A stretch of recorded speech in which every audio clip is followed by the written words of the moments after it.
Anyway, mula nga po sa isang post ng SB19 Fans World, siguro may mga nagtatanong, bakit nga ba laging last nagper-perform ang SB19?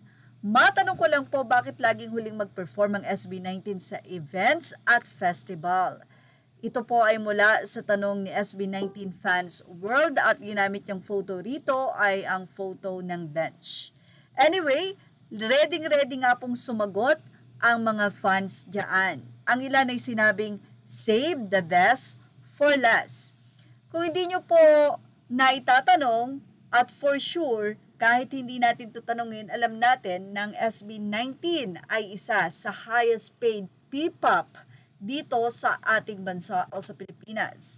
Tinagurian nga silang King of P-pop, kung saan ay may mga recognition na din globally at internationally. At palaging first, sila ang kauna-unahan dahil nga sila ay energetic at halos hindi napapaos pag nagpa-perform. Well, sabi nga natin, sabi ni Pablo, okay lang magkamali, pero don't. Anyway, sa natapos nga pong Kalimudan Sultan Kudarat Festival, ay napakaganda naging performance ng SB19. Isa pa, ang panahon doon ay maayos din dahil ang nasabi nga pong stage, kung makikita natin, ay tila walang bubong.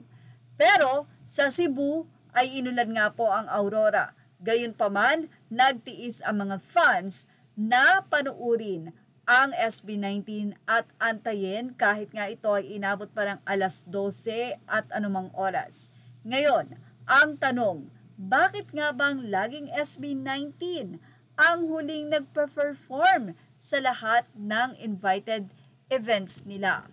Well, say ng isa, pang malakasan sila kasi Caps, pang main event king baga, kasi pag nauna sila, baka daw mag-uwian na ang mga tao. Well, say naman ng iba, very true Caps, true yan din palagi kong sinasabi. Anyway, ang isa naman ay sinabing, I don't think na mag-uuwian ang 18 pag naunang mag-perf ang boys. Alam ko magstay pa rin ang ilan kahit maunang mag-perform ang boys kasi yun ang gusto ng boys, support and appreciate others artists.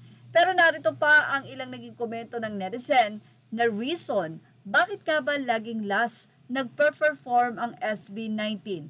Bukod sa sila kasi ay highest paid talaga at kailangang medyo ma-wait ang mga manonood para surprise, di ba?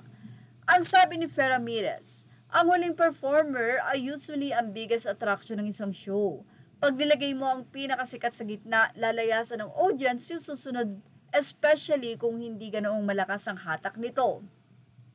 Ang SB19 dahil acknowledged main attraction, headliner, laging nasa huli. Look sa Cebu, inulan, hinangin, naghintay pa rin ang mga fans.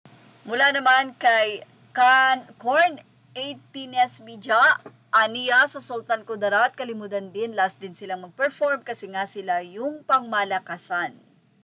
At yan ang ating showbiz top update. Ano mas sa inyo? Baka may idadagdag pa kayo, ilagay lamang ito sa ating comment section. Thank you for watching. Please like, share, and subscribe. Imedias are all credit to the rightful owners.